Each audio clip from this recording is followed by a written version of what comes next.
खौसेथि बर' सुबुं आफादनि मोनसे मावफुं मेल बे मावफुं मेलनि गेजेरजों जोङो फैगौ 5, 6 आरो 7 जानुवारि 2023 अक्ट'आव जि खौसेथि बर' सुबुं आफादनि 9थि बोसोरारि जथुम्मा जानो थांगासिनो दङ बिनि बागै जोङो गुवारै सावरायदों आरो बिनि हाबाफारिखौ जों दिनै मोनसे फाइनाल मोनसे सेप जोङो होबाय जे 5 अक्ट'खालि जोंना सेथि जि थान्दै मेल बे थान्दै मेलाव एबार जोङो स्पेसियेल आलासि जे थान्दै मेल जिरायनायनि सिगां जोङो हांख्रायनानै लाबोदों सासे इउनियन मिनिस्टार रामदास आठवाले बिथाङा जोंनि गेजेराव फैगोन 5 अक्ट'खालिनि 5 रिंगायाव बेजों लोगोसे आसामनि मन्त्रि पीयूष हाजरिका बिथांमोन सानैया जोंजों थागोन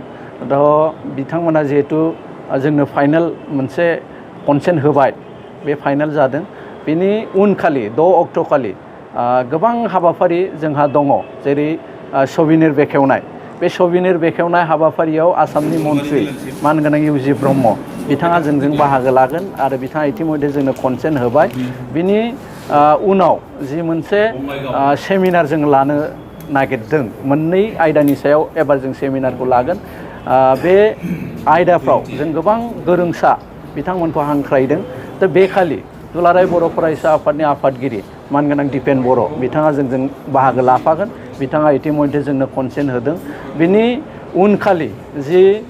गेवलां मेल बे गेवलां मेलाव गाहाय आलासि महरै मानगोनां आसामनि CM डक्टर हिमन्त बिश्व शर्मा बिथाङा जोंजों बाहागो लागोन इतिमধ্যे बिथांमोनहा जोंनो कनसेन्ट होजोब्बाय बेखिनि जिखिनि आलासि दङ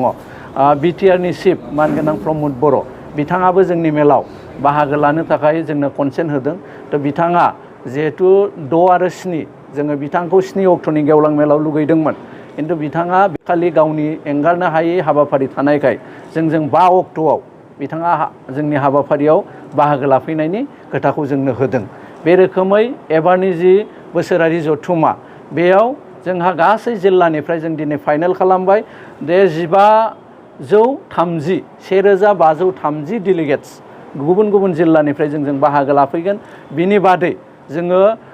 जोंनिनो दालाय आफाद जेफोर दङ वेस्ट बेंगलाव दङ आरो ओरै गार' हिल्स आरो अरुणाचल बे मोनथाम स्टेटनि जोंनि बिबानगिरि आरो आफादनि मावथि बिथांमोनाबो जोंनि गेजेराव बाहागो लाफैगोन आरो रोखा आङो नोंथांमोननि खौरां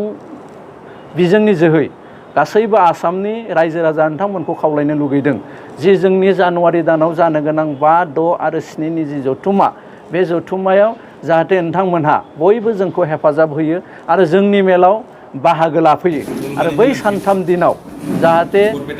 कुनु दल संगठनफ्रा गुबुन गुबुन गिदिर हाबाफारि लायालासिनो बर'नि गेजेराव जे जोंनि जि खौसेथि बर' सुबुं आफादनि जथुम्मा बे जथुम्माखौ जाफुंनायाव मदद होनो थाखाय आङो खावलायनो लुगैदों मैया ब्रु आरो रियां जाय बिदा फंबायफोरा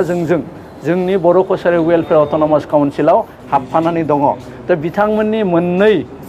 सोमावसारारि हान्जा हाथियारजों सोमावनाय हान्जा मोननै दा बिथांमोनहा मोनसे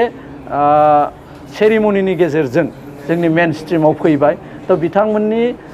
मेन स्ट्रिमाव फैनाय बे फैनायखौ जोङो नुनानै खौसेथि बर' सुबुं आफादनिफ्राय जोङो गोजोनदों आरो बिथांमोनखौ जों बरायदों जों आसा खालामदों जे बिथांमोनहा जि सिन्था सरसा लानानै जि साननानै बिथांमोनहा मुभमेन्टखौ खालामदोंमोन बे मुभमेन्टनि फिथाइखौ ब्रु आरो रियां जनगोष्ठीनि जोंनि बिदा फंबायफ्रा मोनथों आरो बिथांमोननि थाखाय जौगालु हाबाफारिखौ सरकारा जाहाथे मावो बिनि थाखाय जोङो सरकारखौ खावलायदों आरो बिथांमोनहा मेन स्ट्रिमाव थानानै गावनि हारिनि जौगानाय खामानियाव मावफानो थाखाय जोङो खौसेथि बर' सुबुं आफादनिफ्राय खावलायदों